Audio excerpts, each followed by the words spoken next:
1D में अपन ने last class में क्वेश्चंस कर रहे थे कुछ। अपन ने distance, displacement, speed, velocity, acceleration ये सब पढ़ा था।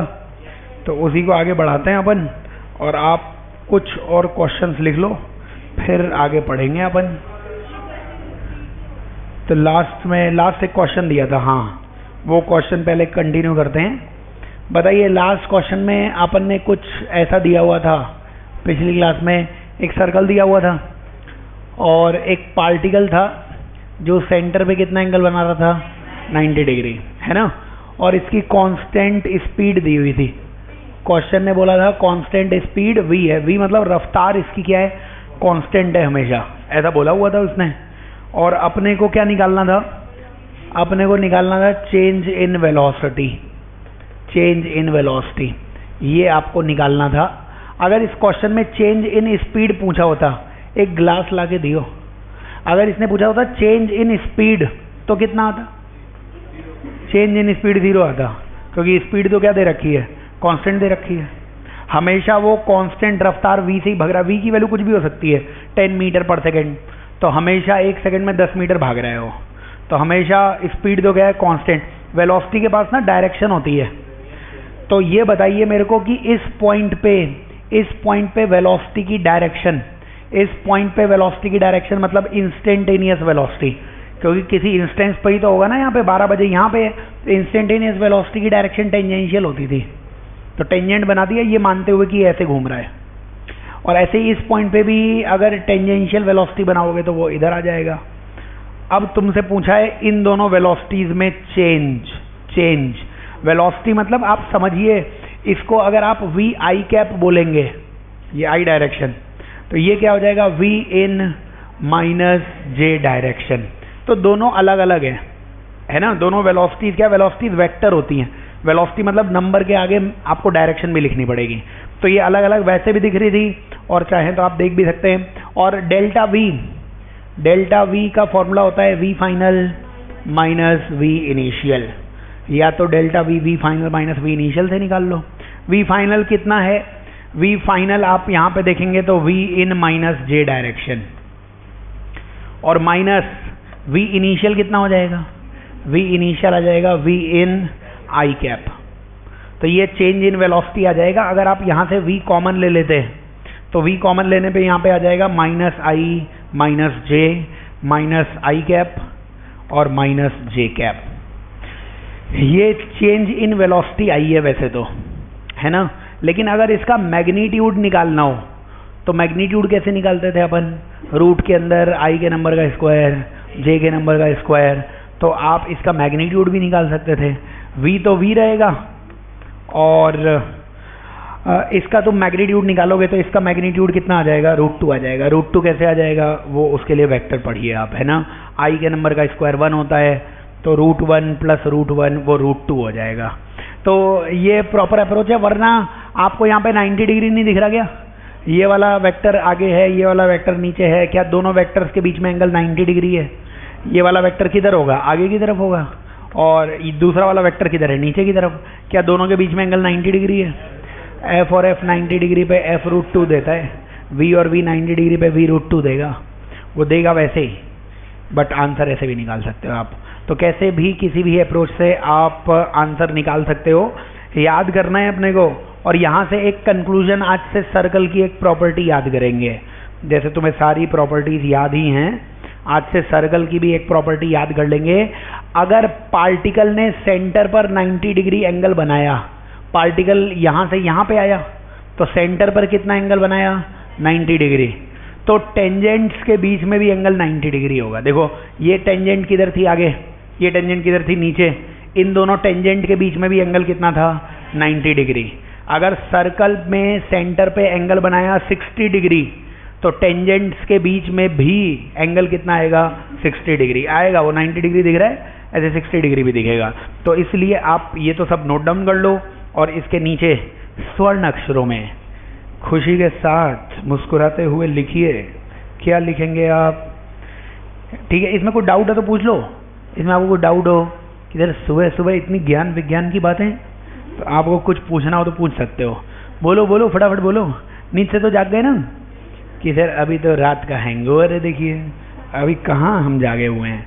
तो आप इसमें पॉइंट में ये लिख लो, इफ पार्टिकल मेक, है ना, प्रॉपर्टी या कंसेप्ट है, याद करना है। If particle makes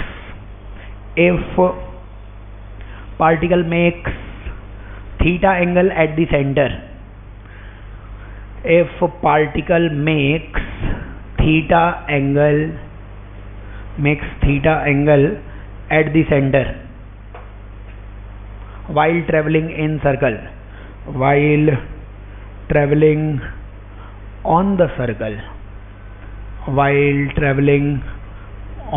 circle, then angle between tangents, then angle between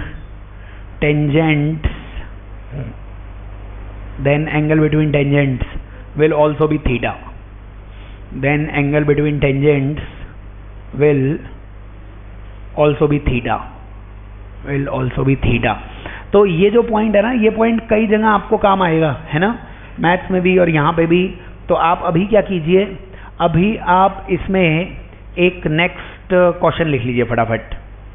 और एक नेक्स्ट क्वेश्चन में आप सब ये लिखिए कि इफ, नहा के तो आए हो ना,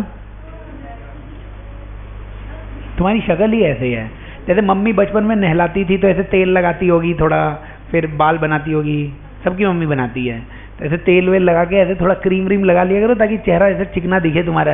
ऐसे ही आ जाते, उठ गए क्या हो गया इधर, आज भी कुछ पड़ा हो गया क्या, ऐसे नहा के आने का, ताकि मेरी बातें जो बोलूँ वो भेजे में जाए तो सही। तुम नशे में रहते हो ऐसे, अच्छा, फिर बगल वाला बोलता है क्लास खत्म हो गई, ओह ऐसा भी हो गया क्या, इसलिए जागते रहने का। अभी ये जो बताया है उसी के बेसिस पे क्वेश्चन है, तो लिखो आप ऐसे प्यार से मुस्कुराते हुए लिखो, if particle revolves in a circle, लिखिए if particle revolves in a circle, if particle revolves in a circle, and makes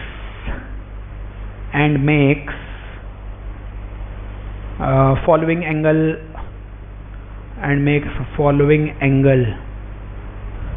at the center, find magnitude of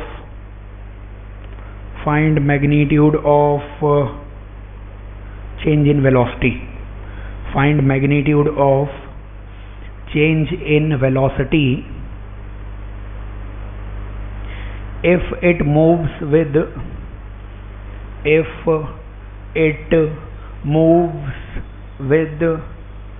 constant speed v,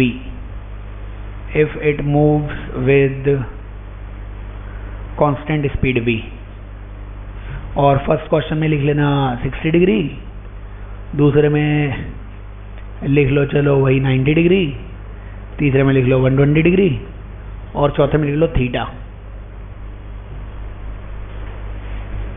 बहुत स्टैंडर्ड से क्वेश्चन है, और कल मैं paper देख रहा था जेई मेंस और एडवांस के, बहुत पुराने, उसके सबके सॉल्यूशन मिलेंगे आपको, तो उनमें सब क्वेश्चंस आए हुए हैं एक्चुअली। तो आप इसमें जो है ना, क्वेश्चन ने क्या बोला हुआ है समझ रहे हो क्या, क्वेश्चन पढ़ लो फटाफट, सॉल्व कर लो। क्वेश्चन ने ये बोला हुआ है पार्टिकल कैसे घूम रहा है, सर्कल में घूम रहा है, और अगर पार्टिकल सर्कल में घूम रहा है साथ में लिखते चलेगा सब, कांस्टेंट स्पीड से घूम रहा है। कांस्टेंट स्पीड कितनी दे रखी है, v दे रखी है।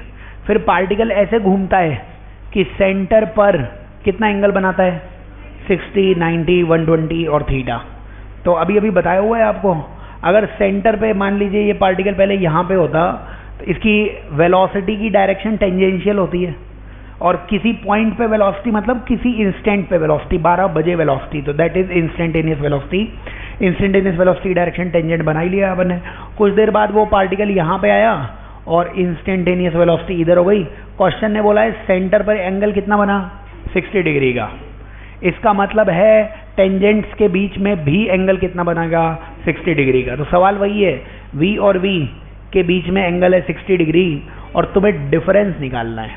डिफरेंस अगर आपने एडिशन निकाला तो मैं खुद आशीर्वाद लेने आऊँगा आपसे। तो 60 डिग्री पे डिफरेंस निकालना है, क्वेश्चन ने बोला है फाइंड डिफरेंस। तो 60 डिग्री पे एडिशन याद था हमें, f और f 60 डिग्री पे √3f देता है। 60 डिग्री के डिफरेंस का वही आंसर होता है जो 120 डिग्री के एडिशन का होता है, और 120 डिग्री पे एडिशन कितना आता है, v आता है। समझ रहे हो क्या? आंसर v है इस बार। और क्यों है वो आपको काफ़ी दिनों पहले भी बताया था।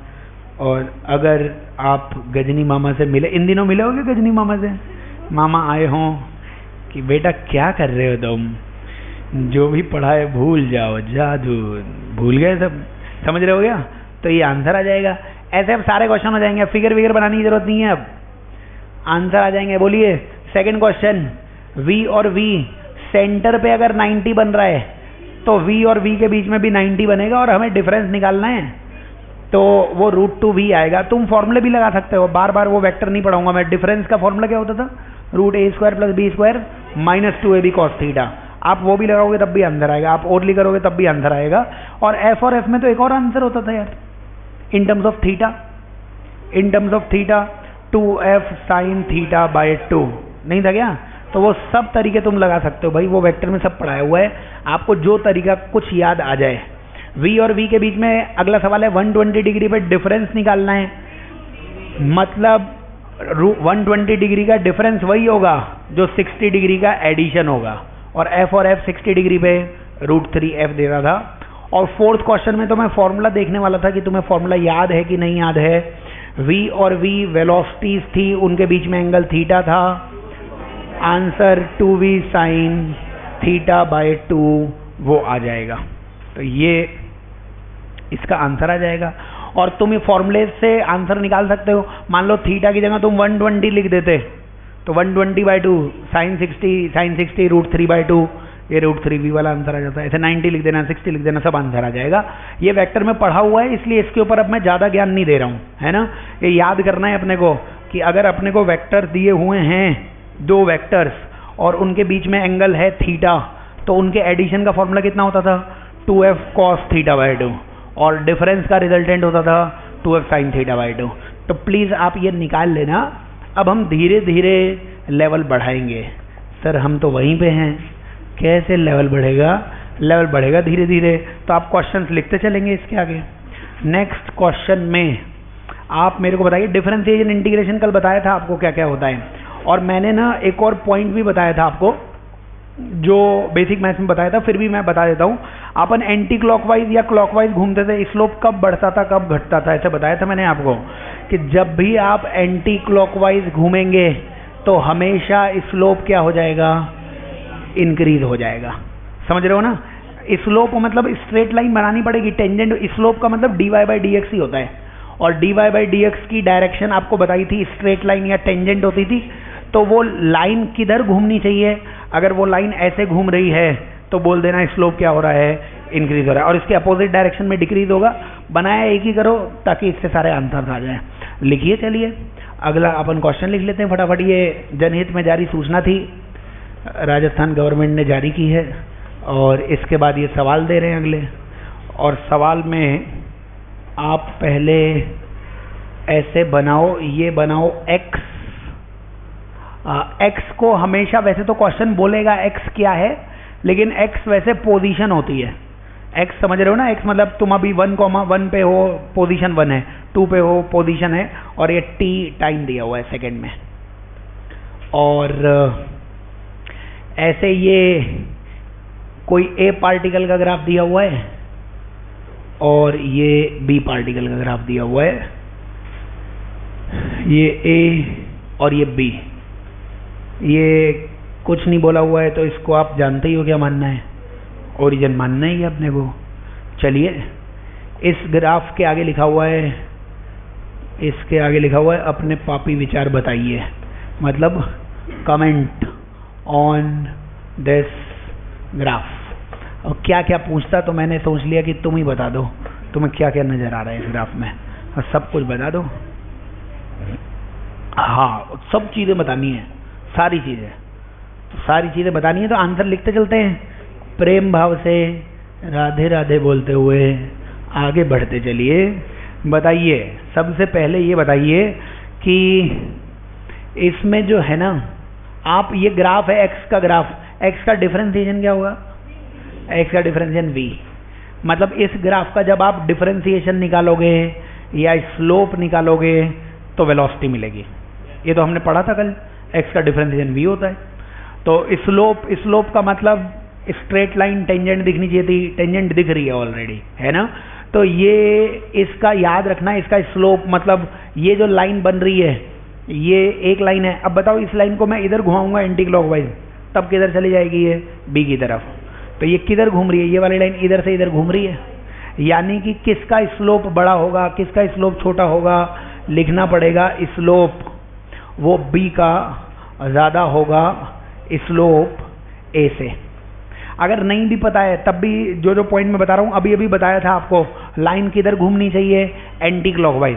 और आप सोचो एंगल बढ़ रहा होगा tan 0, ऐसी लाइन मतलब एंगल 0, तो tan 0 की वैल्यू 0 होती है, और घूमते घूमते tan 90 पे आ गए तो tan 90 इन्फाइनाइट होता है, तो ऑब्वियसली tan थीटा की वैल्यू बढ़ रही है।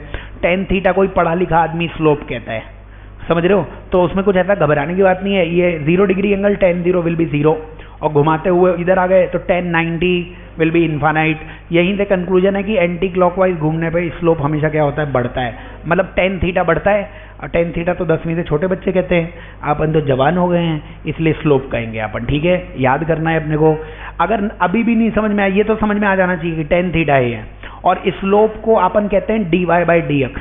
सब मैथ्स में चल रहा हूँ मैं, ऐसा मान रहा हूँ अपने को कुछ नहीं आता है, तो फिर यहाँ पे लिख देना कि स्लोप का मतलब क्या होगा dy, लेकिन y की जगह पे क्या लिखा हुआ है x, तो dx/dt b का वो ज़्यादा है dx/dt a से, स्लोप का मतलब होता है। और dx/dt की डायमेंशन देख लो, x होता है मीटर, t होता है सेकेंड, तो मीटर पर सेकेंड मतलब वेलोसिटी b की ज़्यादा होगी वेलोसिटी a से। वो ये फर्स्ट मेथड था कि मेरे को याद होता कि x का स्लोप क्या होता है v। सेकेंड मेथड मैं खुद से सब निकाल लूँगा, आप कुछ याद करने की ज़रूरत है नहीं अपने को। अपन ने देख लिया कि स्लोप b का वो ज़्यादा है किससे, स्लोप a से। स्लोप को tan थीटा बोलते थे। tan थीटा होता है परपेंडिकुलर अपॉन बेस। क्या परपेंडिकुलर में y एक्सिस नहीं दिखती है, क्या बेस में x एक्सिस नहीं दिखती है, तो वही फॉर्मूला है tan theta perpendicular upon base. तो इसमें कुछ ऐसा है ही नहीं जो समझ में नहीं आएगा। और बताओ किसने मोशन पहले चालू किया, किसने मोशन पहले चालू किया।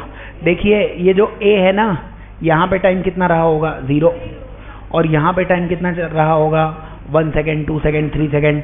तो इस स्लोप का मतलब था वेलोसिटी। मान लीजिए इस स्लोप की वैल्यू आती 1, और इससे आगे जाते तो स्लोप की वैल्यू कितनी आती 2। तो इसका मतलब है कि a की वेलोसिटी 1 है और b की वेलोसिटी कितनी है 2। ये मैंने एज्यूम कर लिया है केवल समझाने के लिए। तो a जो है ना वो हमेशा किससे चल रहा है 1 से चल रहा है, b हमेशा किससे चल रहा है 2 से चल रहा है, क्योंकि स्ट्रेट लाइन कभी चेंज तो हो नहीं रही है। कभी ये स्ट्रेट लाइन होती, कभी ये स्ट्रेट लाइन होती, स्ट्रेट लाइन चेंज होती तो एंगल चेंज होता। तो यहाँ से एक और कंक्लूजन है कि speed of a and b are constant, क्योंकि स्ट्रेट लाइन हमेशा क्या है सेम है।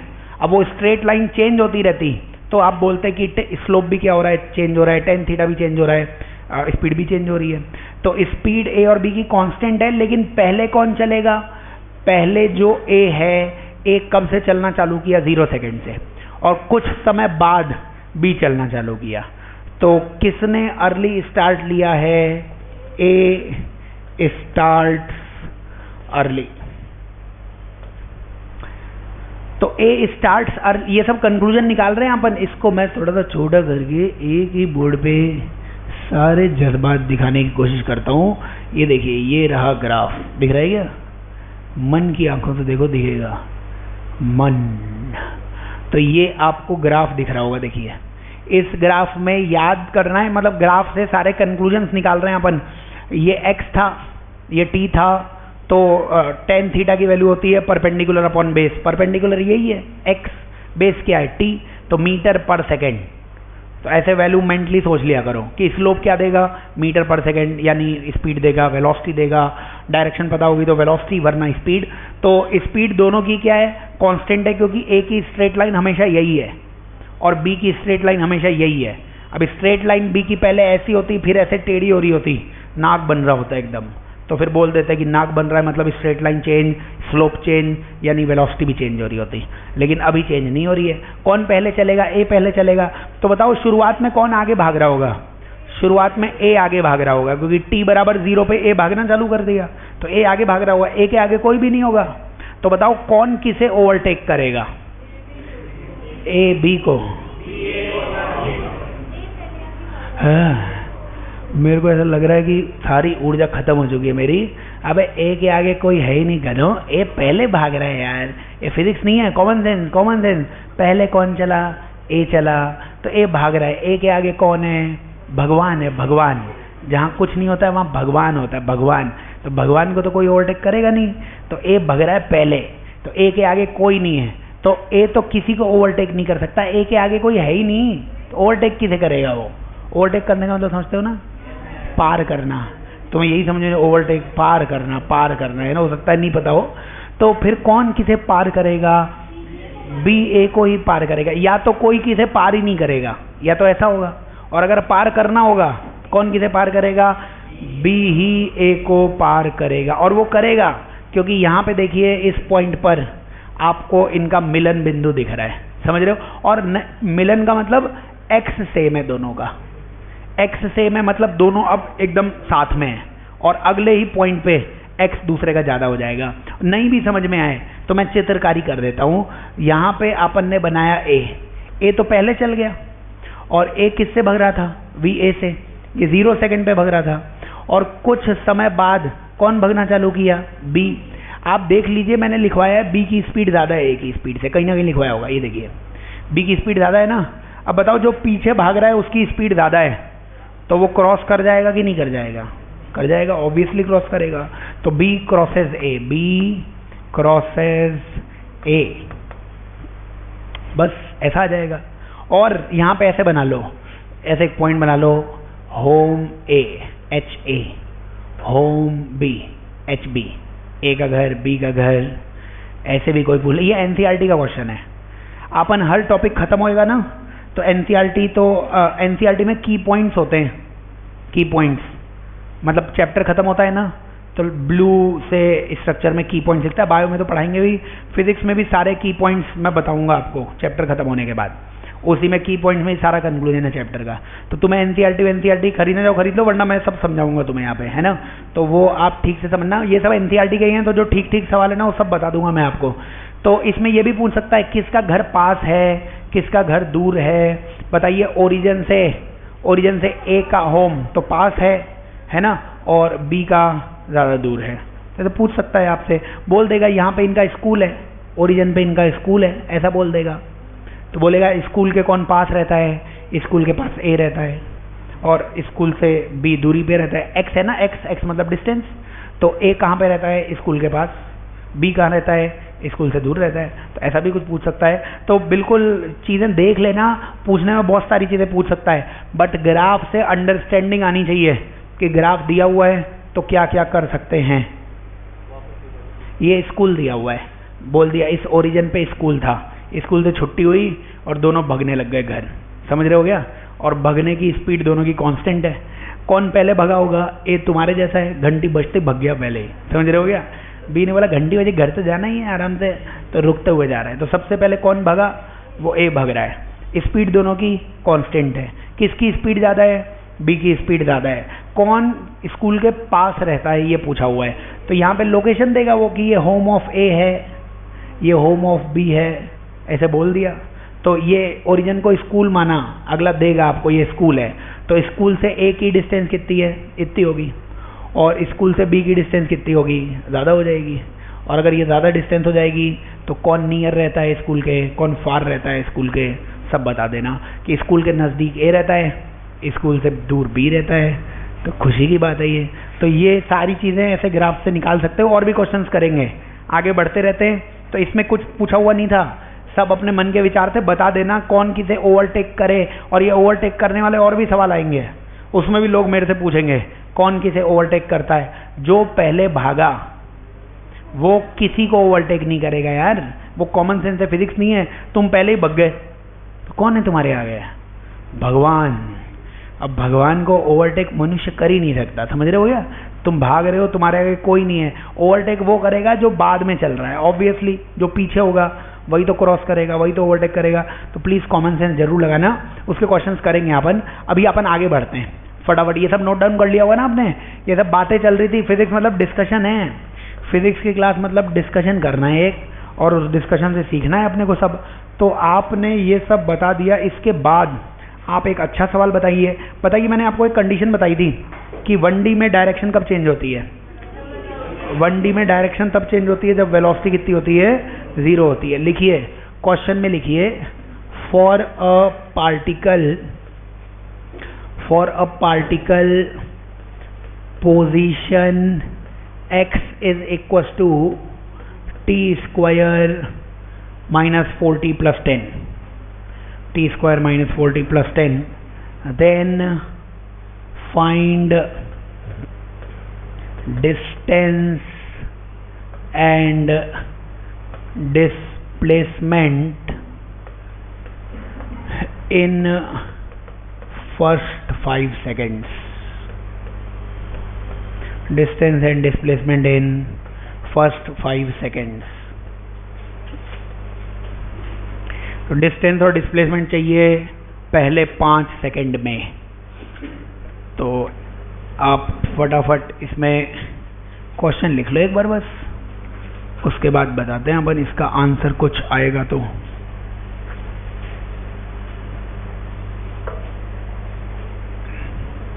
बताइए, फर्स्ट 5 सेकंड का मतलब क्या होता है? समय हमेशा ना 0 से चालू होएगा। 0 मतलब जब से आप एक्सपेरिमेंट कर रहे हो तब उसको 0 बोलते हैं अपन। तो फर्स्ट 5 सेकंड लिखते चलेंगे फटाफट। फर्स्ट 5 सेकंड का मतलब टाइम फ्रॉम 0 to 5 सेकंड। तो 0 से 5 सेकंड को you will call it first 5 second. 0 से 5 फर्स्ट 5 सेकंड। तो फटाफट यहाँ पे सुनते चलो, वरना फिर बोलोगे कि बाद में बताओ सर। तो इधर से सुनते चलो, ये किया होगा तभी आ सकता है सवाल। तो सबसे पहले इसमें t0 डाल दो, इसमें t0 डाल दो। t0 पे पोजीशन आएगी, यहाँ पे t0 डालोगे x में तो ये भी 0, ये भी 0, x की वैल्यू 10 मीटर। तो पार्टिकल कहाँ से चलना चालू करेगा? 10 मीटर से चलना चालू करेगा। और t बराबर 5 डाल दो फिर, कि 0 सेकंड पे पार्टिकल कहाँ पे होगा, 10 पे, 5 सेकंड पे कहाँ पे होगा। यहाँ पे 5 डालोगे तो 5 का स्क्वायर हो जाएगा, माइनस 4 5 या 20 प्लस 10। तो ये कितना हो जाएगा? ये शायद दिख रहा है 15 मीटर। तो पार्टिकल कहाँ से स्टार्ट हुआ?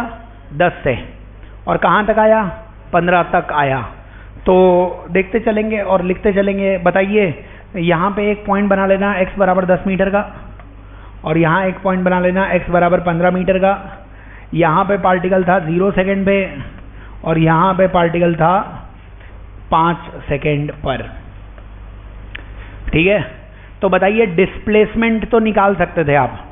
डिस्प्लेसमेंट ना डिपेंड नहीं करता पाथ पे। डिस्प्लेसमेंट तो क्या होता है? इनिशियल और फाइनल के बीच की डिस्टेंस। इनिशियल और फाइनल के बीच में 10 से 15 के बीच की डिस्टेंस कितनी दिख रही है? तो डिस्प्लेसमेंट निकालना तो बहुत आसान है, वो कोई भी निकाल सकता है। डिस्टेंस का मतलब होता है पाथ की लेंथ, तो पाथ पता करना पड़ेगा। और ये जो क्वेश्चन है ना, इस क्वेश्चन में मेंशन कर लेना यहाँ पे, वरना बाद में आप बोलोगे 1D का ही क्वेश्चन है इसलिए मैं लिखवाऊंगा नहीं। Particle moves along straight line, ये देगा particle moves along straight line, है ना। क्वेश्चन के ब्रैकेट में लिख लेना कि पार्टिकल हमेशा कैसे चल रहा है 1D में। अभी 1D में जितने भी सवाल करेंगे सारे पार्टिकल को वैसे तो मैं लिखवा दूंगा, नहीं भी लिखवाऊं तो मानना पार्टिकल कैसे चल रहा है, स्ट्रेट लाइन में चल रहा है। और कुछ चल रहा होगा तो दूसरा चैप्टर हो जाएगा वो। तो अभी ये मानना है कि पार्टिकल स्ट्रेट लाइन में चल रहा है। तो अभी क्या क्या निकाल लिया आपने, बताइए। पहले 5 सेकंड में हमें ये पता है कि पार्टिकल चलेगा कहाँ से? 10 से, और आएगा कहाँ तक? 15 तक आएगा। अब अपने कॉमन सेंस का जवाब दीजिए फटाफट कि 10 से 15 तक आना है और स्ट्रेट लाइन में ही चलना है। तो कौन कौन से पॉसिबल पाथ हो सकते हैं? स्ट्रेट लाइन में ही चलना है, स्ट्रेट लाइन में। तो 3 पॉसिबल अप्रोचेज हैं, या तो 10 से 15 तक डायरेक्टली आ जाए, ये भी स्ट्रेट लाइन है, या यहाँ से आगे चला जाए और घूम के इधर आ जाए, ये सेकंड पाथ है। स्ट्रेट लाइन में तो चल रहा है, ये फर्स्ट पाथ है, ये सेकंड पाथ। थर्ड पाथ ये 10 से इधर चला जाए और यहाँ से इधर आ जाए, इसको कहते हैं स्ट्रेट लाइन। तो ये 3 रास्ते पॉसिबल हैं। समझ रहे हो क्या? चलना स्ट्रेट लाइन में ही है। और अब रास्ते की बात क्यों कर रहे हैं अपन? क्योंकि डिस्टेंस होता है रास्ते की लंबाई, तो रास्ता पता होना चाहिए, लेंथ ऑफ एक्चुअल पाथ। अगर केवल ऐसे ही चल रहा होता तब तो डिस्टेंस और डिस्प्लेसमेंट सेम हो जाती, लेकिन अपने को पता नहीं है वो इस रास्ते पे चलेगा कि ऊपर वाले रास्ते पे चलेगा कि नीचे वाले रास्ते पे चलेगा। एक कॉमन सेंस है, अपने को 10 से मैं बोलूँ यहाँ से वहाँ तक जाना है और स्ट्रेट लाइन में ही जाना है, तो आप स्ट्रेट लाइन में पीछे भी जा सकते हो, फिर स्ट्रेट लाइन में आगे आ सकते हो। स्ट्रेट लाइन में उसको तोड़ के आगे चले जाओ और फिर पीछे आ जाओ, या फिर स्ट्रेट लाइन में वहीं तक चले जाओ। तो यही पॉसिबल पाथ होते हैं, कॉमन सेंस है। तो आपको गेस करना पड़ेगा। गेस तो क्या करेंगे अपन, तो मैथ से एग्जैक्ट रिजल्ट निकालेंगे। आपको पता लगाना पड़ेगा इन तीनों में से कौन सा पाथ हो सकता है। बताइए, फर्स्ट पाथ में तो कभी डायरेक्शन बदली नहीं, फर्स्ट पाथ में तो डायरेक्शन हमेशा सेम थी। सेकंड और थर्ड पाथ में ना डायरेक्शन बदल रही है, आगे जाके आप पीछे आओगे। तो हमने ना एक ज्ञान दिया था आपको, जिस बिंदु पे डायरेक्शन बदलती है उस पॉइंट पे वेलोसिटी 0 होती है। अगर सेकंड पाथ है तो इस पॉइंट पे वेलोसिटी कितनी हो जाएगी? 0। अगर थर्ड पाथ है तो इस पॉइंट पे वेलोसिटी कितनी हो जाएगी? 0। तो ऐसे सभी सवालों में ध्यान देना है अपने को कि जब भी आपसे डिस्टेंस पूछे, डिस्टेंस, तो रास्ते की जानकारी होनी चाहिए। और रास्ते की जानकारी के लिए आप पता लगाइए कहीं डायरेक्शन चेंज हुई है कि नहीं हुई है। अगर डायरेक्शन चेंज नहीं हुई तब तो सीधे जाके रुक जाएगा, और डायरेक्शन चेंज हुई है इसका मतलब जाके घूम के वापस तक आएगा। बस अब से ये एक पॉइंट याद रखना है, कंसेप्ट है कि अगर कभी भी डिस्टेंस डिस्प्लेसमेंट पूछें तो रास्ता पता लगाना है। और रास्ते तो बहुत सारे हो सकते हैं, रास्ता तो ये भी हो सकता है ऐसा ऊट पड़ांग, तो अपने नहीं आएगा। ऐसा क्वेश्चन आ गया तो डिस्टेंस निकाल पाओगे क्या? इसलिए आपके बस सिंपल ही क्वेश्चन आएगा किसी भी एग्जाम में, चाहे जेईई में हो चाहे नीट में हो, इस रास्ते की डिस्टेंस कोई नहीं निकाल सकता, कोई नहीं निकाल सकता। इसीलिए आप याद रखो, डिस्टेंस निकालने के लिए एक ही फंडा है, आपको पता लगाना पड़ेगा किस पॉइंट पे डायरेक्शन बदली है बस। और डायरेक्शन बदलने के लिए बोला ना आपको, वेलोसिटी क्या होनी चाहिए? 0 होनी चाहिए, 0। तो फिर मैंने क्या किया, मैंने x का एक्सप्रेशन देखा। बताइए x की वैल्यू कितनी दे रखी थी अपने को? x की वैल्यू कितनी दे रखी थी? t² माइनस 4t प्लस 10, ठीक है। तो मैंने इसका वेलोसिटी निकाली। वेलोसिटी होता है dx/dt, या x के डिफरेंशिएशन को ही क्या कहते हैं? वेलोसिटी। तो मैंने x का डिफरेंशिएशन किया। बताइए डिफरेंशिएशन कितना होगा इसका? t² का 2t और -4। इस वेलोसिटी को मैंने कर दिया 0। बताओ वेलोसिटी 0 जब होती है उस समय डायरेक्शन क्या होती है? चेंज होती है। वो बार बार मैं लिखते जा रहा हूं ताकि एक बार आप याद कर लो। तो बताइए, क्या यहां से टाइम 2 सेकंड मिल जाएगा? क्या ये 2 सेकंड दिए गए टाइम में है? आपको 0 से 5 में निकालना था। मान लीजिए ये t 6 सेकंड आता, तो मतलब डायरेक्शन तो बदलेगी लेकिन 6 सेकंड पे। लेकिन हमें तो सम सॉल्व करना था 0 से 5 में, तो 0 से 5 में डायरेक्शन नहीं चेंज होती तो फिर हम डायरेक्टली स्ट्रेट लाइन बना देते। समझ रहे हो मैं क्या कह रहा हूं? अभी तो यहां पे टाइम कितना आ गया? 2 सेकंड आ गया, 2 सेकंड। तो वापस से मैं सब कुछ 0 से बताता हूं। हमें ये x दिया हुआ था, x दिया हुआ था। जब भी कोई क्वेश्चन आए डिस्टेंस डिस्प्लेसमेंट का, फर्स्ट स्टेप आप यही लिखो कि आप वेलोसिटी 0 कर लो। इससे आपको पता लगेगा गिवन टाइम इंटरवल में डायरेक्शन चेंज हो रही है कि नहीं हो रही है। तो सबसे फर्स्ट स्टेप यही है क्वेश्चन का, x दिखते ही वेलोसिटी को 0 करो। टाइम आया 2 सेकंड, तो मैं लिख देता हूं between 0 to 5 second direction changes. First step यही करना है। अभी मान लीजिए मैं आपको बोलता 0 से 1 सेकंड में डिस्टेंस डिस्प्लेसमेंट निकालना है, 0 से 1 सेकंड पे, तो क्या 0 से 1 के बीच में 2 सेकंड आता? नहीं आता। मतलब कि 0 से 1 सेकंड में डायरेक्शन चेंज नहीं होती। डायरेक्शन चेंज नहीं करनी है और स्ट्रेट लाइन में चलना है तो 0 से 1 सेकंड का ग्राफ तो ऐसा ही होता बस, और क्या होता? तो फिर जो डिस्टेंस होता वही डिस्प्लेसमेंट हो जाता। तो आप बस इसमें एक सिंपल सा कंसेप्ट है कि जिस पॉइंट पे डायरेक्शन बदलेगी वेलोसिटी उस पॉइंट पे कितनी हो जाएगी? 0। तो अब यहाँ से ना क्वेश्चन ने 2 टाइम तो दिए थे आपको, 0 सेकंड दिया था, 5 सेकंड दिया था।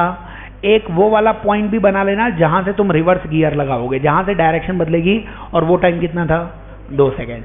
बस अब ड्रॉ कर लेना, कुछ नहीं है इसमें। समझ रहे हो गया? आपको केवल वेलोसिटी 0 करनी है, उससे पता लगा लेना डायरेक्शन कहां बदली है। बताओ t बराबर 0 पे तुम कहां पे थे? 10 मीटर पे। t बराबर 5 पे तुम कहाँ पे थे? 15 मीटर पे। t बराबर 2 पे तुम कहाँ पे होगे? तो x की वैल्यू 2 का स्क्वायर माइनस 4 इंटू 2 प्लस 10, तो 10 माइनस 8 4 6 आ जाएगा शायद ये, तो ये आ जाएगा 6 मीटर। ऐसे सब लिख लेना, फिर अपनी कॉमन सेंस से रास्ता बनाना। रास्ता पाथ हमेशा टाइम के हिसाब से बनता है। टाइम टाइम टाइम सबसे पहले घड़ी में 0 सेकंड आया होगा। 0 सेकंड का मतलब जब से एक्सपेरिमेंट चालू हुआ, 1 बजे मैंने ये क्वेश्चन लगाना चालू किया, तो 1 बजे को बोलते हैं t बराबर 0, ठीक है। तो उसके बाद तो सबसे पहले t बराबर 0 आया होगा। 0 टाइम पे तुम कहाँ पे होगे? 10 मीटर पे। तो ये मैंने ड्रॉ कर लिया। 0 सेकंड के बाद 1 सेकंड पे तुम पता नहीं कहाँ होगे, वो तो दिख नहीं रहा। 2 सेकंड पे तुम कहाँ पे होगे?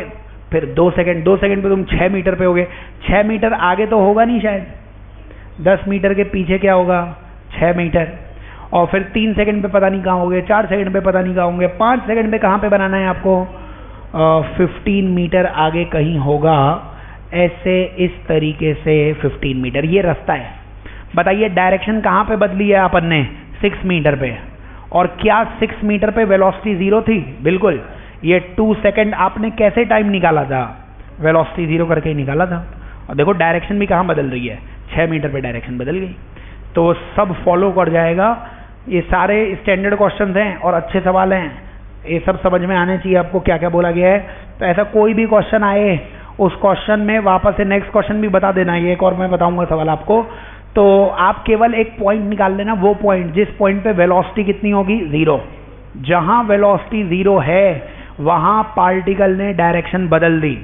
और यही चिंता थी मेरी, डायरेक्शन अगर मेरे को ये बोल देता क्वेश्चन कि पार्टिकल स्ट्रेट लाइन में चल रहा है और कभी डायरेक्शन बदल ही नहीं रहा है, फिर तो भैया पाथ हमेशा स्ट्रेट लाइन ही होगा, फिर तो कुछ करना ही नहीं है।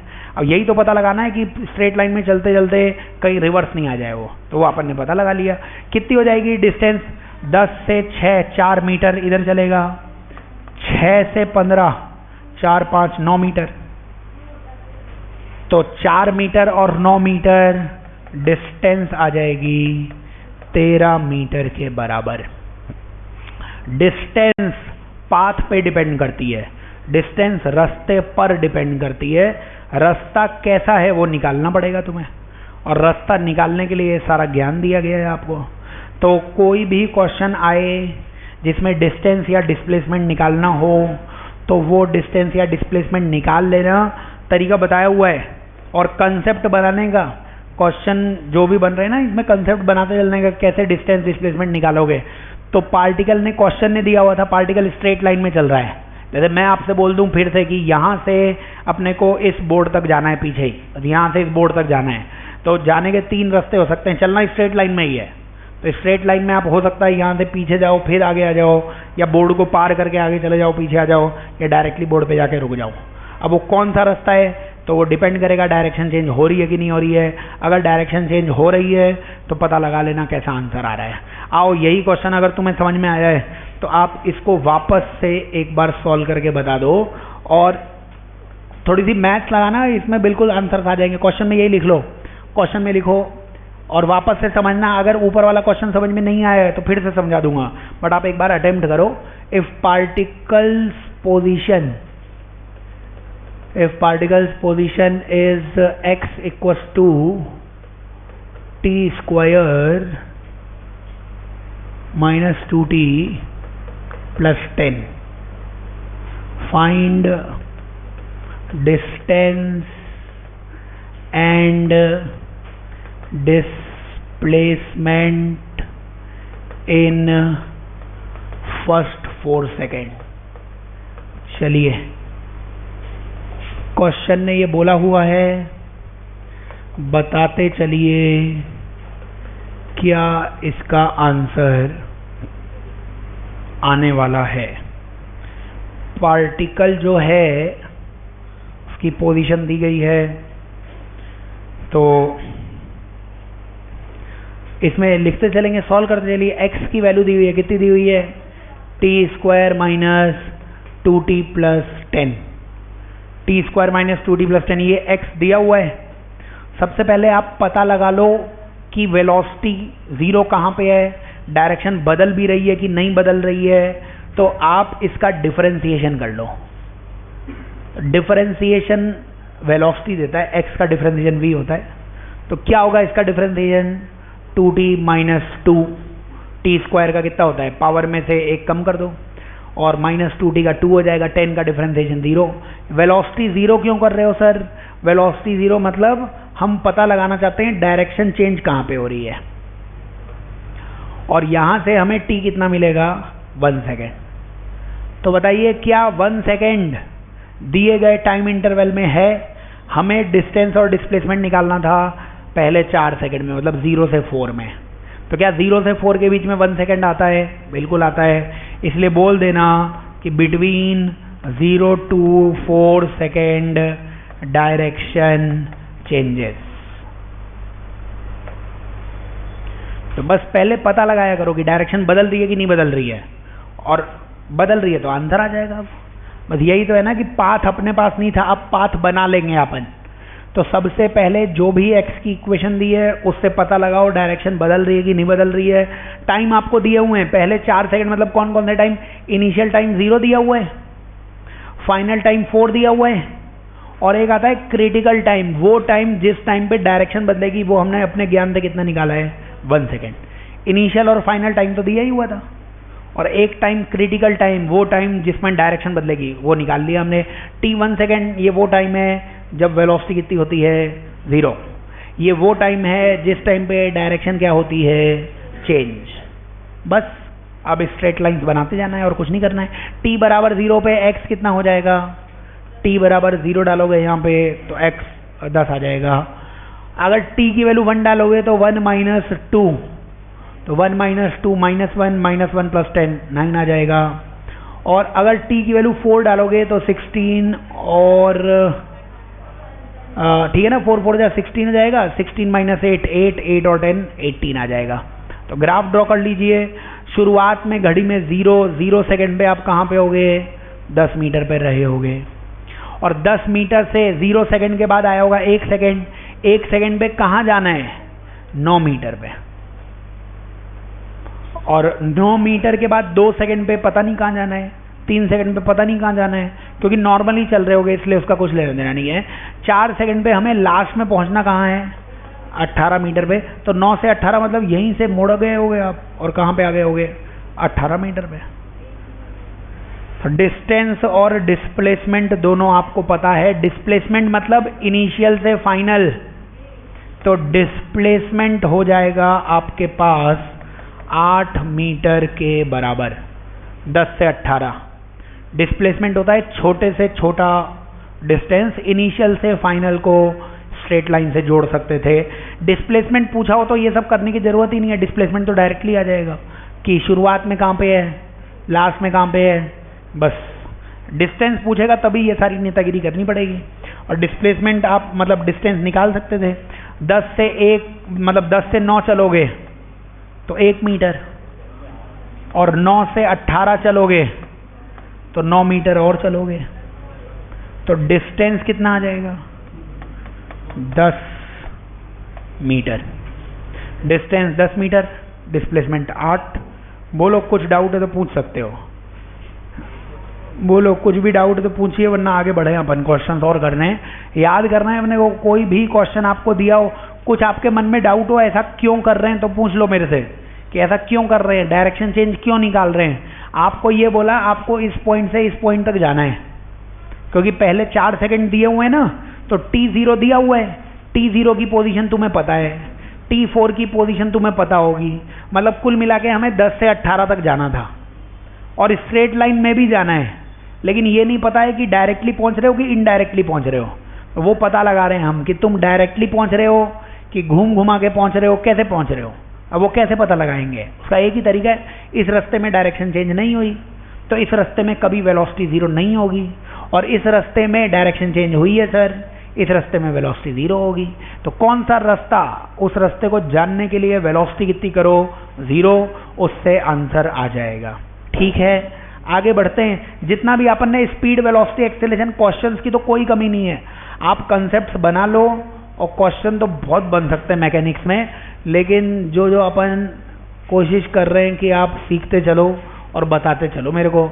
अगला क्वेश्चन बना लीजिए, v बनाइए और t बनाइए, और v और t का ये बहुत ही सुंदर, बहुत ही प्यारा, सुंदर, सुशील, गुणवान एक ग्राफ बनाइए।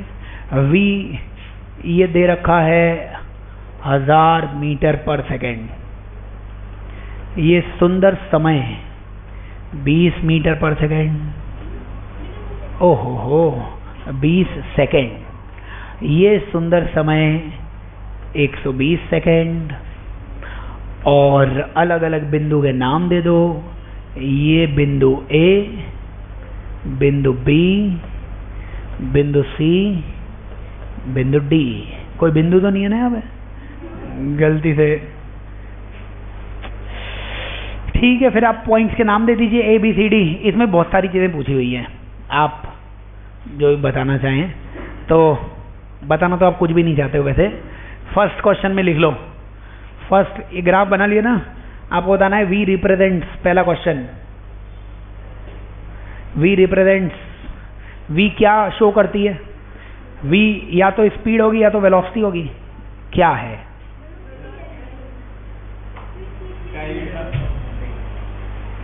मैं बेहोश हो सकता हूँ, देखो भगवान के लिए ऐसे मत बोलो, पानी पी लेता हूँ यार। इतना ऑब्वियसली इतना गलत आंसर कोई कैसे दे सकता है? सर वेलोसिटी है, इतना ऑब्वियसली इतना गलत आंसर। बेहोश हो गया मैं यार, सही में ग्लूकोज डाल के लाया करूंगा कल से पानी में। V ऑब्वियसली स्पीड होगी गधों,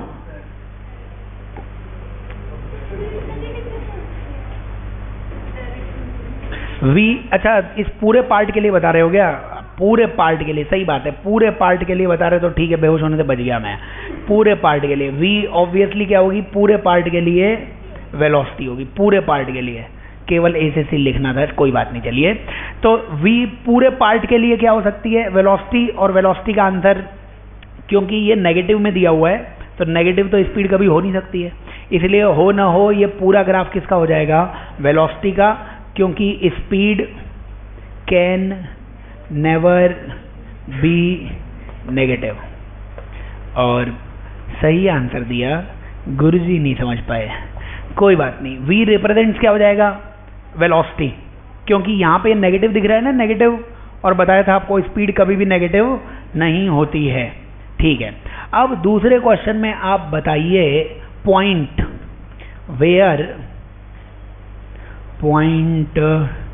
where direction of particle changes.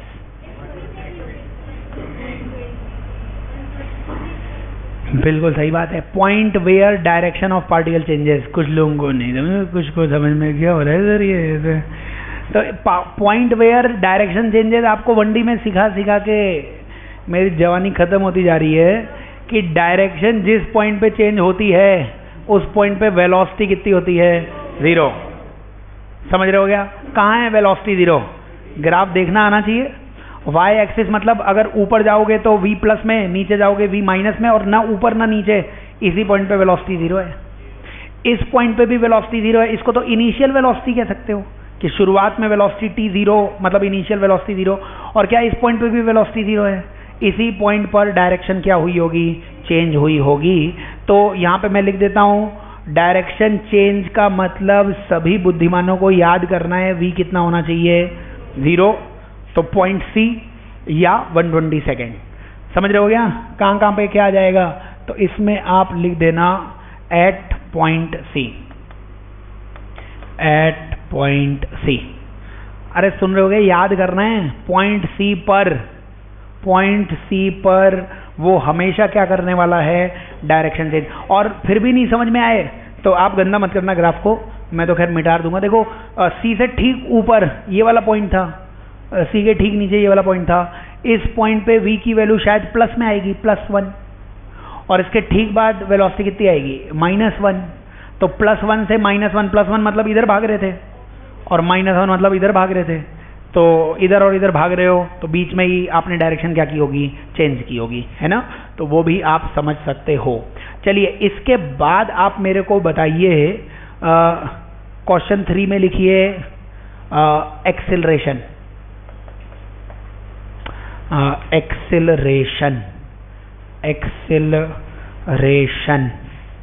And retardation. Complete कर लो उसे, सब निकाल देना है ना, फिर अलग अलग पार्ट क्यों लिखेंगे।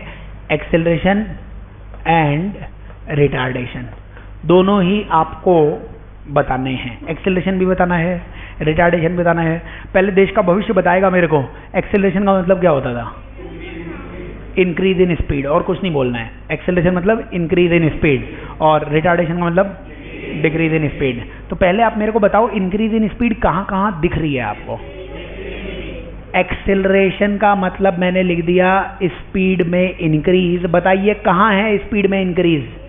क्या ए से बी में स्पीड में इंक्रीज है? ए पे 0 स्पीड थी, फिर 1 2 3 4 5 6 7 8 और बी पे 1000, तो ए से बी में क्या हो रहा होगा? एक्सेलरेशन।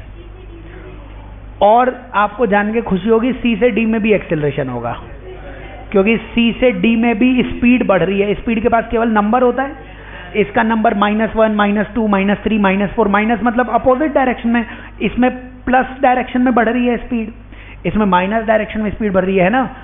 0 -1 -2 -3 केवल नंबर देखना है। तो सी से डी में भी एक्सेलरेशन होगा। और रिटार्डेशन मतलब स्पीड में डिक्रीज। स्पीड में डिक्रीज केवल कहाँ से कहाँ तक दिखेगा?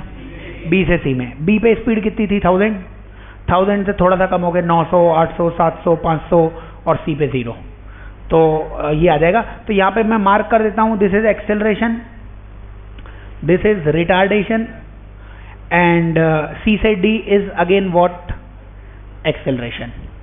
ठीक है, अपने को वैल्यूज भी निकालनी थी, तो मैं इस ग्राफ को थोड़ा सा इधर साइड में ले जाता हूँ। तो पता तो है ही अपने को कहाँ कहाँ एक्सेलरेशन रिटार्डेशन है। तो अब अपने को ग्राफ दिया हुआ है वी का। ग्राफ किसका दिया हुआ था? वी का। साथ सुनते चलेंगे और नहा के आओगे तभी सब समझ में आएगा। धीरे धीरे तुम देखोगे साल भर में कोर्स पूरा खत्म हो गया और सर हमारी तो नींद ही नहीं खुली अभी। तो इसलिए नहा के आने का और एक एक चीज़ समझने का। यार शुद्ध हिंदी में समझा रहे हैं, देखो हिंदी में समझ में आएगा। तुम मन में श्रद्धा होगी ना तुम्हारे, तो वैसे तो श्रद्धा को अच्छा नहीं लगेगा तुम्हारे मन में वो, लेकिन तुम्हें ये चीज़ें आ जाएंगी समझ में। बताओ वी दिया हुआ था अपने को, तो हमने याद किया था वी का डिफरेंशिएशन ए होता है। और डिफरेंशिएशन को पढ़ा लिखा आदमी क्या कहता है? स्लोप। स्लोप की वैल्यू होती है डब्बा टेन थीटा। स्लोप की वैल्यू क्या होती है?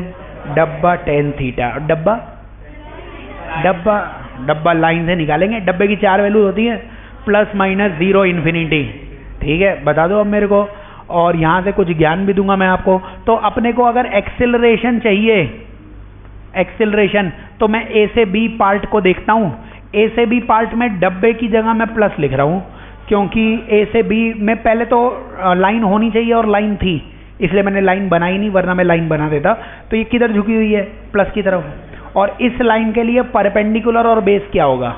इस ए बी के लिए परपेंडिकुलर बेस तो बहुत सारे होते हैं सर। परपेंडिकुलर ये भी ले सकते हो, बेस ये भी ले सकते हो, लेकिन पता ही नहीं है ये परपेंडिकुलर बेस कौन सा है। परपेंडिकुलर ये भी ले सकते हो, बेस ये भी ले सकते हो, लेकिन पता ही नहीं है कौन क्या परपेंडिकुलर क्या बेस है। तो कौन सा परपेंडिकुलर? ए बी लाइन में ये वाला परपेंडिकुलर पता है मेरे को 1000, और ये वाला बेस मेरे को पता है 20। तो इसलिए आ जाएगा 1000/20, यानी 0 0 कितना आ रहा है? 50 आ रहा है शायद, है ना? कितना अंतर आ रहा है? +50 मीटर पर सेकेंड स्क्वायर। और मैं साथ में थोड़े थोड़े और भी ज्ञान देता जाऊंगा, क्योंकि अभी लास्ट में उसकी जरूरत पड़ेगी। बताइए ए से बी में वी का साइन क्या था? ए से बी में वी का साइन वो प्लस में था, है ना? +0 +1 +2 +3 +4 +1000। और व्हाट इज साइन ऑफ ए? ए भी प्लस में आया। ये मेरे को और प्रूफ दे रहा है कि एक्सेलरेशन ही हो रहा होगा। प्लस डायरेक्शन का मतलब आप इधर मान लो ये डायरेक्शन प्लस होती तो v भी इधर ही था, और a मतलब धक्का भी इधर ही था। तो v और a दोनों सेम डायरेक्शन में है, तभी तो एक्सेलरेशन का है, तभी तो स्पीड क्या हो रही होगी? इंक्रीज। वो आप नॉर्मली भी समझ सकते हो, मैं अभी इसलिए बता रहा हूँ कि कुछ क्वेश्चन में जरूरत पड़ेगी आपको इसकी।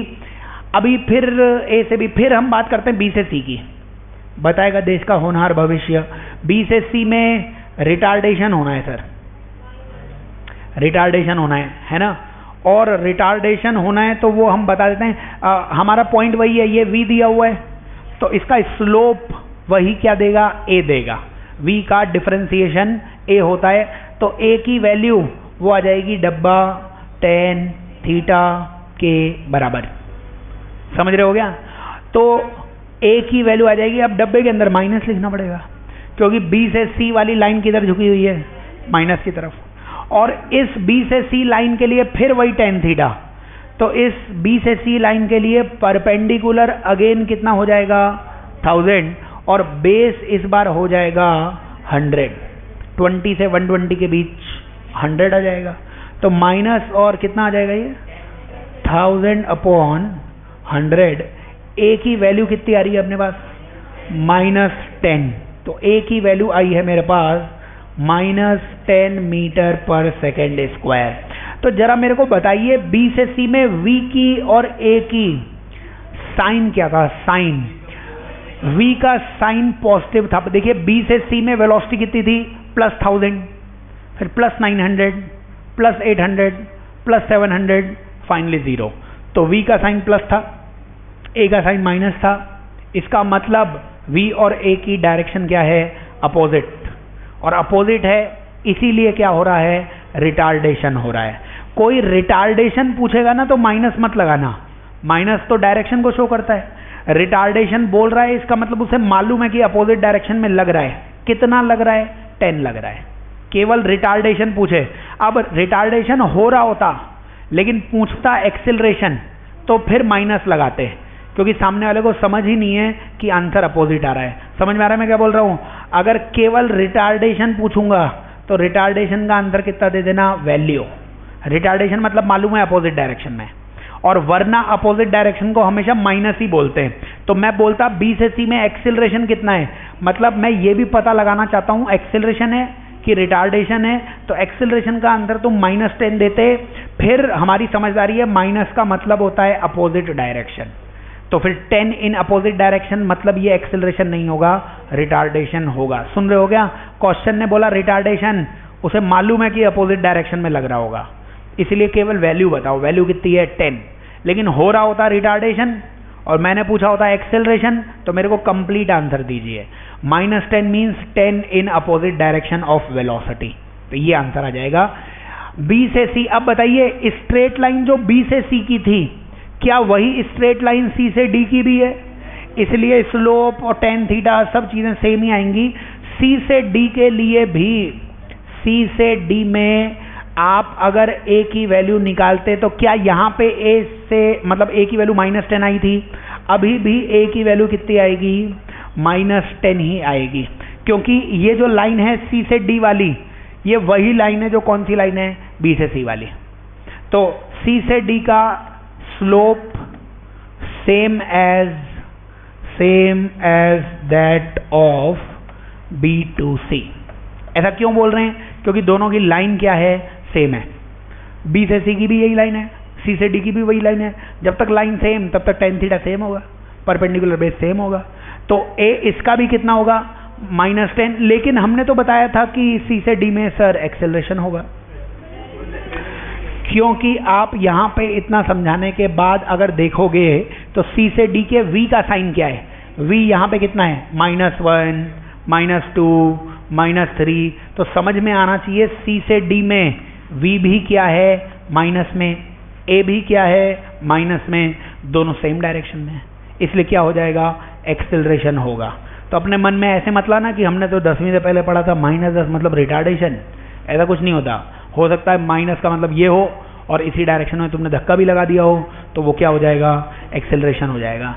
तो हमने कल भी बताया था आपको एक्सेलरेशन जब पढ़ाया था कि एक्सेलरेशन रिटार्डेशन के लिए 2 इन्फॉर्मेशन चाहिए, v की भी और a की भी। अगर v और a दोनों के डायरेक्शन पता होगी तब तुम बता सकते हो शॉर्ट कि एक्सेलरेशन है कि रिटार्डेशन है। केवल मैंने बोला a -10, तो a -10 कुछ भी हो सकता है, एक्सेलरेशन भी रिटार्डेशन भी, डिपेंड करेगा v कहाँ है। a भी माइनस में, v भी माइनस में, तो एक्सेलरेशन, a माइनस में, v प्लस में, तो रिटार्डेशन हो जाएगा। तो वो सब आपको बताया हुआ है। ये सब बेहतरीन सवाल हैं, इनसे कंसेप्ट क्लियर हो जाएंगे, याद करना है अपने को।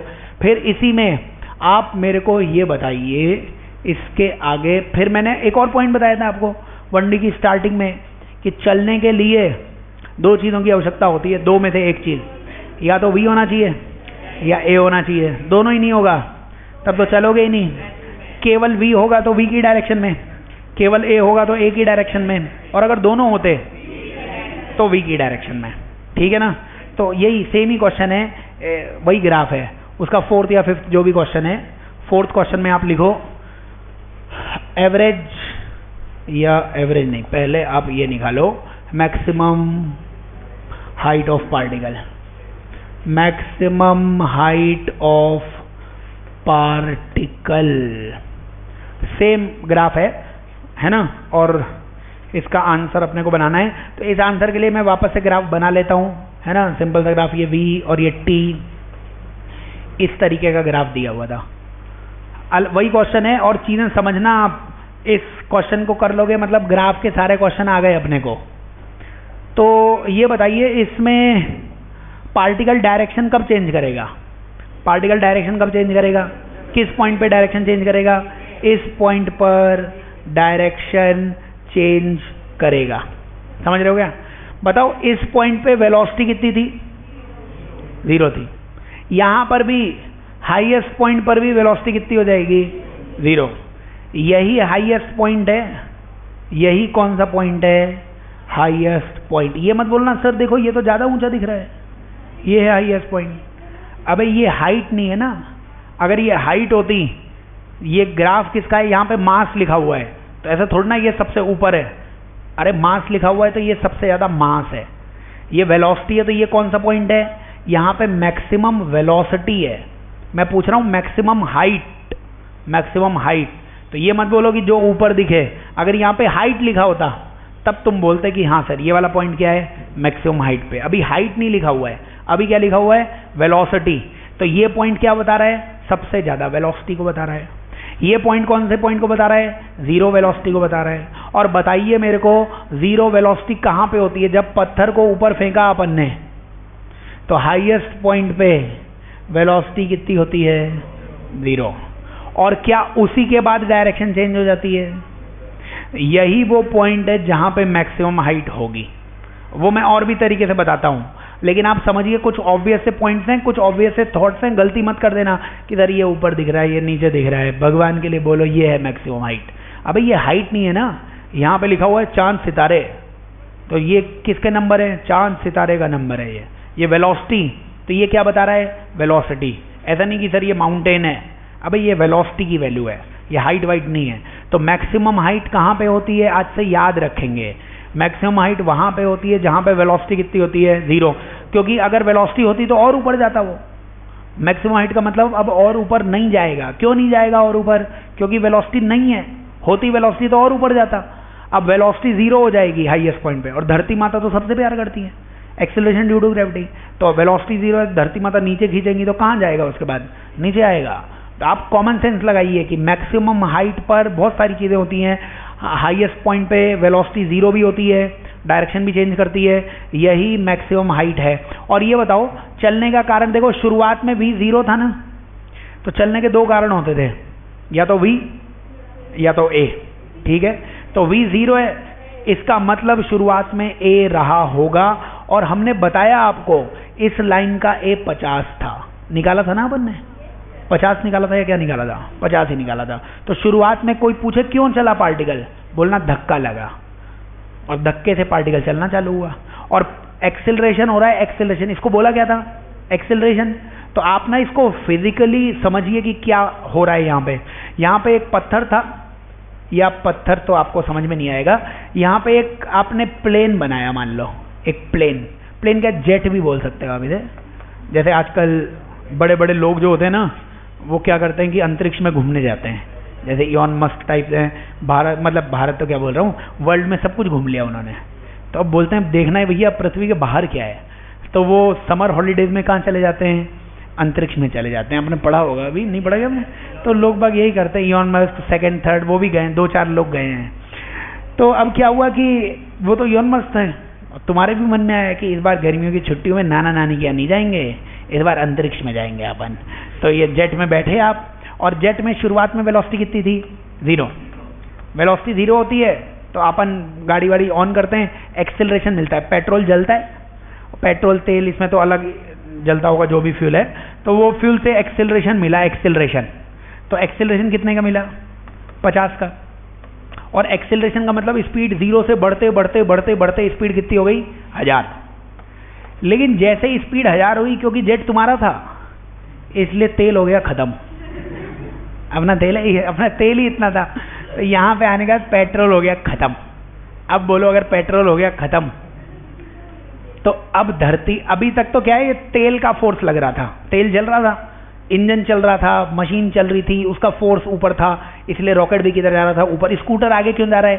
पेट्रोल जल रहा है, पेट्रोल के कारण जो भी फोर्स मिल रहा है उससे आगे जा रहा है। पेट्रोल खत्म, उसके बाद पता नहीं क्या होगा, है ना? ऐसे ही ये ऊपर जा रहा था, एक्सेलरेशन था, स्पीड बढ़ रही थी, इसके बाद पेट्रोल खत्म हो गया तो इंजन तो हो गया बंद। अब केवल धरती माता का प्रेम नीचे बुलाएगा, और धरती माता का प्रेम आप देख लो। उसके बाद शायद यहाँ पे रिटार्डेशन 10 ही आया था, तो वो 10 किस कारण था? जी के कारण मान सकते हो आप, ठीक है? अब बताओ, यहाँ पे पहुंचने पे वेलोसिटी तो 1000 हो गई ना, वेलोसिटी 1000 और धरती माता का प्यार नीचे। तो मैंने आपको बताया था ना, V और A में जब भी लड़ाई होगी पार्टिकल किस डायरेक्शन में जाएगा? V की डायरेक्शन में। अभी आपकी वेलोसिटी 1000 है, धरती माता नीचे खींच रही है, नीचे नहीं आओगे, जाओगे ऊपर ही, लेकिन आपकी स्पीड लगातार क्या होने लगेगी? कम होने लगेगी। 1000 से कम हुई 900, 800, 700, 500, 400, 300, 200, 100 और 0। ये बिंदु आ गया C। वेलोसिटी हो चुकी है 0, हाईएस्ट पॉइंट। अब वेलोसिटी 0 हो गई, अभी भी धरती माता खींचेंगी, तो अब आप किधर जाओगे? डायरेक्शन चेंज हो जाएगी। इस डायरेक्शन को प्लस में माना था, तो देखो ये पॉइंट A था, ये पॉइंट B था, स्पीड A से B तक 0 से 1000 हुई, फिर 1000 से वापस कितनी हुई? 0। ऐसे मत मानना कि आप नीचे आ रहे हो, नीचे नहीं आ रहे हो। नीचे आना नहीं आना वो तो आप खुद से सोच रहे हो कि सर वेलोसिटी भी किधर है? प्लस में। और जब तक वेलोसिटी रहती है हमेशा आप किधर जाओगे? वेलोसिटी की डायरेक्शन में, तो ऊपर चले गए। और यहाँ के बाद आप फिर किधर गिरना चालू हो जाओगे? नीचे। और नीचे वाली डायरेक्शन में मतलब V कितना हो जाएगा? नेगेटिव। एक्सीलरेशन ही होगा क्योंकि स्पीड अब बढ़ती रहेगी। 0 से 1 2 3 4 5 6 7 8 स्पीड बढ़ रही है, उसका मतलब क्या हो रहा होगा? एक्सीलरेशन। तो ऐसा कुछ हो रहा है यहाँ पे, समझ रहे हो क्या? पहले 0 से बढ़ते बढ़ते 1000 हुई, इंजन बंद हो गया, उसके बाद भी गाड़ी तो ऊपर ही जाएगी। कब तक जाएगी? जब तक वेलोसिटी 0 नहीं हो जाती। जैसे पत्थर को फेंकते हैं अपन, तो पत्थर की स्पीड 10 थी, धरती माता का प्रेम तो नीचे लग रहा था, पत्थर ऊपर क्यों गया? हमेशा पार्टिकल V की डायरेक्शन में जाता है। ऐसा कुछ हो रहा है। तो बताइए, अपने को मैक्सिमम हाइट निकालनी थी।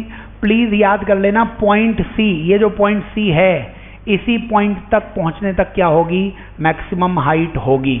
हाइट की यूनिट होती है मीटर। क्या हमें पता है x का डिफरेंशिएशन v होता था, v का इंटीग्रेशन x होता था? क्या हमें v दिया था? क्या हमें x निकालना था, हाइट निकालनी थी? क्या हाइट मीटर में होती है? इसका मतलब हमें पता है हमें इंटीग्रेशन निकालना है, इसका मतलब हमें पता है हमें एरिया निकालना है। तो वापस से बोल देता हूं, v हमें गिवन था, x हमें पूछा था, और v का इंटीग्रेशन x होता है, v का एरिया x होता है। अगर आप भगवान के लिए ये सारा एरिया निकाल लेंगे तो you will get maximum height, कि मैक्सिमम हाइट कितनी होगी। इसमें कुछ भी समझ में नहीं आया आप पूछ लो मेरे से। फिजिक्स की क्लास ना डिस्कशन की क्लास है, डिस्कशन आप पूछ लीजिए कि सर ये कैसे कैसे क्या क्या पॉइंट है, वो आपको बता दिया जाएगा। और कुछ ज़बरदस्ती नहीं है, कैसा होता है आप देख लो, जो प्रैक्टिकली होती हैं चीज़ें वो समझा रहे हैं हमको। एरिया निकाल लेना, एरिया कितना हो जाएगा? एरिया हो जाएगा हाफ, बेस 120 था शायद, और हाइट 1000 थी, तो 60 किलोमीटर कर लो इसे, और क्या है? 60 किलोमीटर। मैक्सिमम हाइट कितनी आ जाएगी? 60 किलोमीटर मैक्सिमम हाइट आ जाएगी। तो आप एक एक पॉइंट समझ लेना। क्वेश्चन क्या है, फिजिक्स में क्वेश्चंस की कमी नहीं है, बट आप एक ही क्वेश्चन से समझ लो चीज़ें, ताकि अपन सवाल ना रिपीट ना करें। तो आप एकदम से देख के ग्राफ में मत बता देना कि हाईएस्ट पॉइंट कौन सा है। हाईएस्ट पॉइंट मतलब हाइट सबसे ज़्यादा। क्या ये हाइट लिखा हुआ है? ये हाइट लिखा ही नहीं हुआ है, तो आप ये तो बोलो ही मत कि ये हाइट मैक्सिमम है, ये बोलो ये वेलोसिटी मैक्सिमम है। जो दिया हुआ है वो बोलो ना। हाइट तो तुम्हें अपने दिमाग से निकालनी पड़ेगी, सोचना पड़ेगा हाइट पे वेलोसिटी कितनी होती है? 0। तो वो पॉइंट जहाँ वेलोसिटी 0 है, सर वेलोसिटी 0 तो यहाँ पे भी है, बट ये t 0 है, तो ये तो इनिशियल पॉइंट है। शुरुआत में 0 से चलना चालू किया, फिर चला क्यों? क्योंकि एक्सेलरेशन था। इसीलिए पेट्रोल से धक्का लग के वो बढ़ता गया, स्पीड बढ़ती गई 0 से 1000, 1000 के बाद इंजन बंद। जैसे कभी कभी बाइक चलाते हैं अपन, तो तेल बचाने के लिए हीरो लोग क्या करते हैं, बाइक बंद कर देते हैं, फिर भी तो बाइक आगे चलती रहती है। क्यों चल रही है आगे? क्योंकि उसके पास वेलोसिटी है। तो भले ही तेल जले ना जले, वो आगे बढ़ेगी, लेकिन धीरे धीरे कम होती जाएगी। क्यों कम होती जाएगी? क्योंकि टायर पे फ्रिक्शन विक्शन लग रहा है, पीछे फोर्स आ रहा है, तो धीरे धीरे रुकते रुकते रुकते रुकते कम हो जाएगी। लेकिन चलेगी किधर? आगे चलेगी। एक्टिवा ऐसे भगाने का, और जब एक्टिवा 100 पे आ जाए तो ऐसे बंद कर देने का। ऐसे करोगे तो कुछ और भी बहुत सारी चीज़ें हो सकती हैं वैसे, ठीक है। लेकिन आप तो 100 पे भगाओ और एकदम से कम कर देने का, और मतलब देख के करने का। पता लगा 100 पे भगाया, उसके बाद कम होने का, सीधे ही ऊपर। तो उसमें क्या है कि बंद करने का और हैंडल लॉक। वो कार में ऐसा नहीं करने का। कार में जैसे ही तुम बंद करोगे हैंडल लॉक हो जाएगा, और हैंडल लॉक यानी कि भैया समस्या। तो कार में तेल ना बचाएं।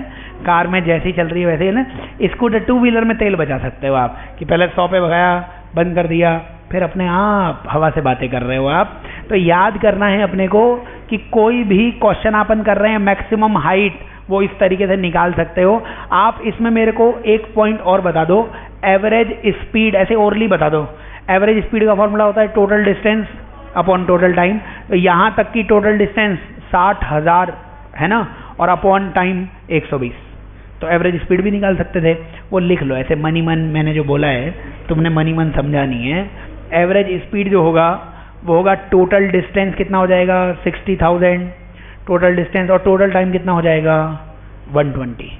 एक 0 से 0 कैंसिल हो जाएगा, 500 मीटर पर सेकेंड। तो total distance upon total time average speed आ जाएगी। हो सकता है मैं आपसे पूछ लेता एवरेज स्पीड केवल यहां तक की, केवल ये 20 सेकंड बोला था ना, तो कोई पूछता 20 सेकंड तक की एवरेज स्पीड, तो 20 सेकंड तक का डिस्टेंस निकालना पड़ता, तो केवल 20 सेकंड तक का एरिया निकालना पड़ता। एरिया ही तो क्या दे रहा है तुम्हें, हाइट दे रहा है। एरिया हाइट दे रहा है, ये कैसे पता लग रहा है सर आपको? हमने याद कराया था x का डिफरेंशिएशन v, तो v का इंटीग्रेशन x। तो क्या हमें v दिया हुआ था, इसलिए इसका इंटीग्रेशन निकालोगे तो क्या मिलेगा x। x होता है मीटर, मीटर ही होती है हाइट। तो आपको वो जो बताया हुआ है उससे आप कंक्लूजन निकालिए, सब आंसर्स आ जाएंगे। ये बेहतरीन सवाल हैं, सब याद करने हैं अपने को, कि कोई भी क्वेश्चन आए वो आप इस तरीके से पूछ लेना। इसके बाद आप लास्ट के 1-2 स्टेटमेंट्स लिखो, फिर अपन इसमें जो है ना कुछ और चीज़ें पढ़ेंगे। कुछ गलतियां आप कर सकते हो, इसलिए ये 2-3 स्टेटमेंट्स लिखवा रहा हूँ। आप ऐसे लिखो, ऐसे कोई पूछता कि एक्सेलरेशन डिपेंड्स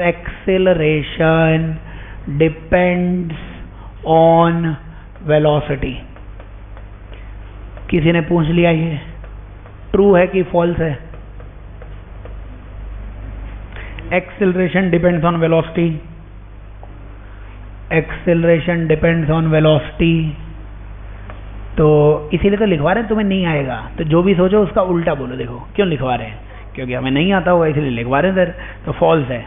एक्सेलरेशन, तुम अगर बोलते हो एक्सेलरेशन वेलोसिटी पे डिपेंड करता है, तो मेरे क्वेश्चन का आंसर दे दो कि वेलोसिटी मेरी 10 मीटर पर सेकेंड है, बताओ मेरा एक्सेलरेशन कितना है।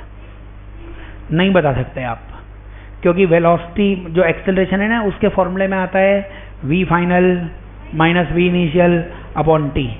तो मैंने इनिशियल वेलोसिटी तो दे दी 10, फाइनल कितनी है सर? फाइनल 10 है कि कुछ ज़्यादा है कि कुछ कम है, वो बताओ हमें, तब आंसर देंगे। समझ रहे हो?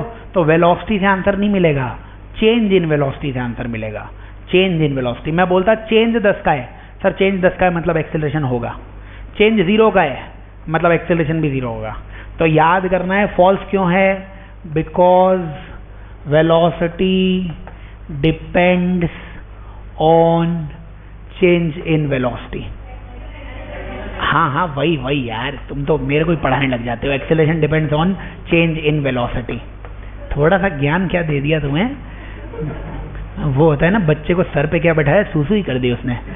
Because acceleration depends on change in velocity. ठीक है ना भैया, याद करना है, सिंपल सा पॉइंट है, और भावनाओं को समझो और आंसर बताते चलो। तो याद करना है अपने को कि जब भी आपसे कोई पूछे वेलोसिटी के चेंज पर डिपेंडेंसी है एक्सेलरेशन की, एक्सेलरेशन वेलोसिटी पे डिपेंड नहीं करेगा, किस पे डिपेंड करेगा? चेंज इन वेलोसिटी पर। उसके बाद बताइए मेरे को एक नेक्स्ट क्वेश्चन ऐसा हो सकता है क्या कि if velocity equals to 0 then acceleration may not be 0, true और फॉल्स?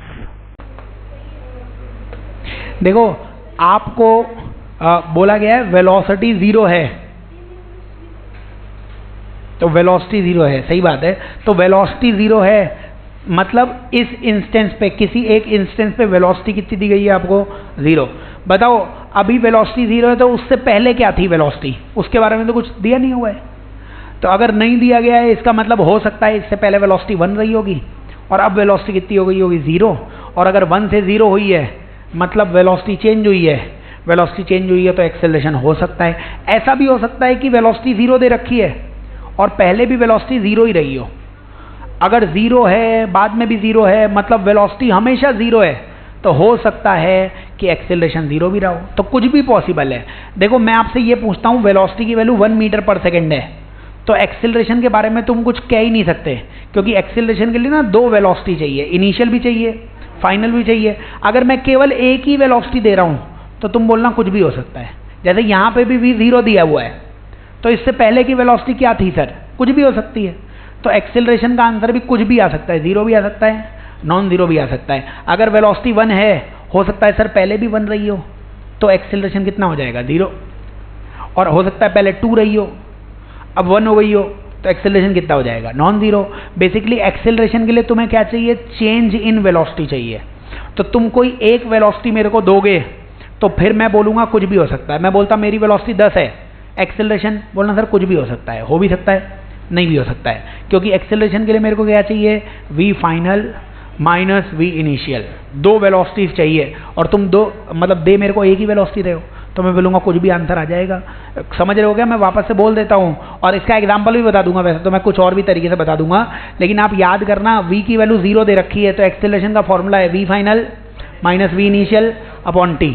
अब v इनिशियल 0 है तो एक्सेलरेशन की वैल्यू हो भी सकती है, नहीं भी हो सकती है। अगर v फाइनल भी 0 हो गया तो 0 माइनस 0 आंसर भी 0, और अगर v फाइनल की वैल्यू 10 हो गई तो 10 माइनस 0 से कुछ आंसर भी आ जाएगा। तो मैं बोल रहा हूँ ना, एक वेलोसिटी दोगे तो अपन नॉट श्योर है एक्सेलरेशन के लिए। तो वही वेलोसिटी 0 है तो कुछ भी हो सकता है, इसीलिए यहाँ पे एक शब्द में लिखा होगा। May not be 0, may be 0, कुछ भी लिख सकता है वो। समझ, मस्ट आते ही गलत हो जाएगा। अगर v equals to 0 then acceleration must be 0, sir कुछ नहीं कह सकते, आपको तो एक ही वेलोसिटी दी हुई है, दूसरी वेलोसिटी के बारे में कुछ बोला नहीं हुआ है, तो मस्ट मत लगाइए आप। और ये क्वेश्चन लोग इसलिए देते हैं, उनको एक एग्जाम्पल बताना है तुम्हें। बताइए जब पत्थर को ऊपर फेंकते हैं और पत्थर नीचे आता है, हाईएस्ट पॉइंट पे वेलोसिटी कितनी होती है?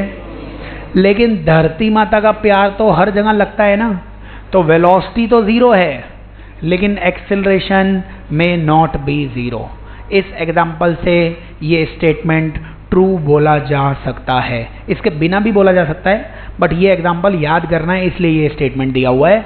आंसर ट्रू है इसका, ट्रू। जब भी मैं वेलोसिटी के बारे में कुछ बोलूं तो तुम एक्सेलरेशन के बारे में कुछ मत बोलना, क्योंकि वेलोसिटी से एक्सेलरेशन का कुछ लेना देना नहीं है। एक्सेलरेशन का लेना देना किससे है? चेंज इन वेलोसिटी से। मैंने बोला वेलोसिटी मेरी 5 है, बताओ एक्सेलरेशन कितना होगा? बोलना इनकम्प्लीट है सर, बता नहीं सकते हम। समझ रहे हो गया? मैं बोलता 5 है और फिर 6 हो गई, सर शॉर्ट एक्सेलरेशन है, कितना होगा टाइम वाइम से निकाल लेंगे। लेकिन मैं बोलता वेलोसिटी 6 है, तो सर कुछ भी हो सकता है, may be may not be, कुछ भी हो सकता है। वही वाली बात है, दोनों सवालों में वही है। v0 सर फाइनल कितनी है वो तो बताओ, फिर बताएंगे ना, वरना तो मे में कुछ भी लिख दो, may be 0 may not be 0 सब चलेगा। तो वो आप प्लीज़ याद रखना। और इसमें है ना ट्रू आंसर आ जाएगा उसका। और एक ये लिख लेना कि if velocity is non zero then acceleration can be 0। True और फॉल्स।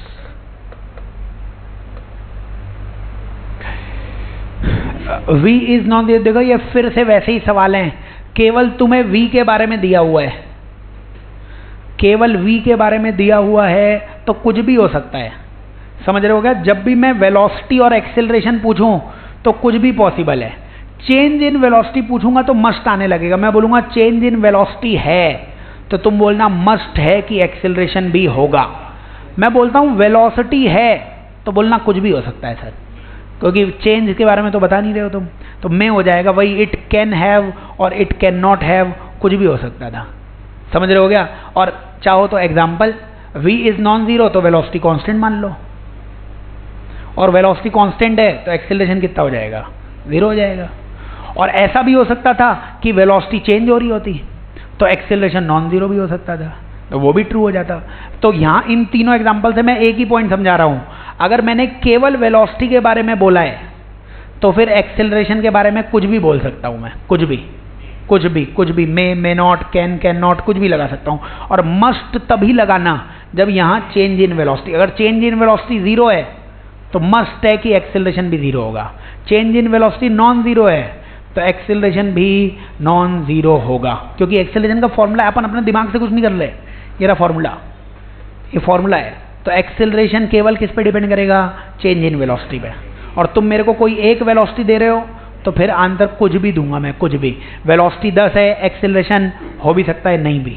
वेलोसिटी नॉन जीरो है, एक्सेलरेशन हो भी सकता है नहीं भी। वही सब बातें चल रही हैं यहाँ पे। तो समझना एक्सेलरेशन किस पे डिपेंड करता है? चेंज इन वेलोसिटी पे। वेलोसिटी बदल रही है कि नहीं बदल रही है उस पे डिपेंड करता है। क्वेश्चन बहुत सारे बनते हैं, लेकिन अपन ना यहाँ पे हॉल्ट करके कल से इक्वेशन ऑफ मोशन चालू करेंगे, फिर यही सब क्वेश्चन आएंगे, वरना इन्हीं में लगे रहेंगे अपन। क्वेश्चन तो बहुत सारे बन सकते हैं, तो कल से इक्वेशन ऑफ मोशन चालू करेंगे, फिर यही सब सवाल आएंगे उसमें, लेकिन वो आप करते चलना। तो आप ना शीट्स अपनी थोड़ी बहुत सॉल्व करना चालू करो और बढ़िया से पढ़ो। मिलते हैं अपन, कल मिलते हैं।